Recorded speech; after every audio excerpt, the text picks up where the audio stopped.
Economy is defined by the dictionary as the wealth and resources of a country in terms of the production and consumption of goods and services, how things are made and distributed. The United States, along with the entire world, is going through a profound economic revolution.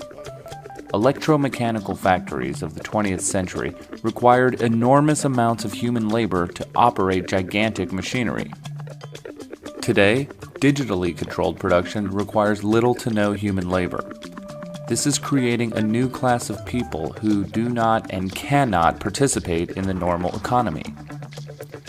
This circumstance is far more significant than it might appear.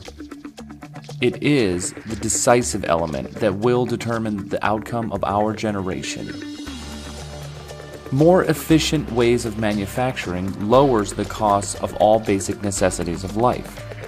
This makes possible a sustainable economy that provides food, education, healthcare, and a job for every single human being on Earth today.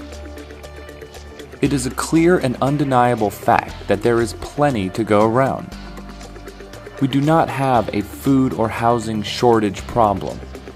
We have an ownership and distribution problem. With capitalism, automated factories and the falling price of labor power makes people earn less, able to buy less, and makes them work more hours just to keep up.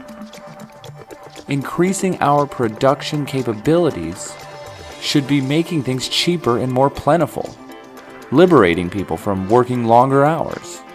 But instead, this technology in the hands of the corporations makes us work harder for less. This same technology can and should be used for the benefit of humanity, not to supply insane luxury for the few and already rich. Just as the steam engine created a new industrial working class 200 years ago, electronic production is creating a new class of workers today. This new class is made of the employed and unemployed, part-time, full-time, structurally unemployed that will never have a job, and even currently middle-class people who are constantly slipping deeper into debt and bankruptcy. Every person from any walk of life who can no longer make a living in the society is part of this so-called new class in America and across the world. No law written in Congress can change this reality. Reforming the system cannot be the solution to our problems, since it is the system itself that is to blame. It must be replaced, not reformed. The main idea is this: all the basics of life, like healthcare, housing, education, etc., should be distributed to everyone based on need and availability, instead of how things are distributed now, on the basis of how much money you have. Ultimately, this is a communist idea.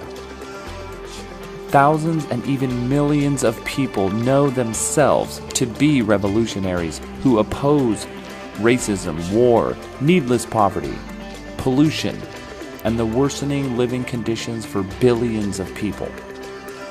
The League's mission is to unite these scattered revolutionaries across the country, to educate and win them over to the cooperative, communist resolution to the world's problems. No matter how bad things get, nothing can be accomplished until the American people have a vision of what is possible and what our society should be. Creating this vision is the overriding task of revolutionaries and the foundation of the League. Extreme and unnecessary poverty, constant war, and the threat of environmental disaster is calling our very existence into question. The battle is class struggle. The war is for the survival of the human race itself. Let us face the future with hope and confidence.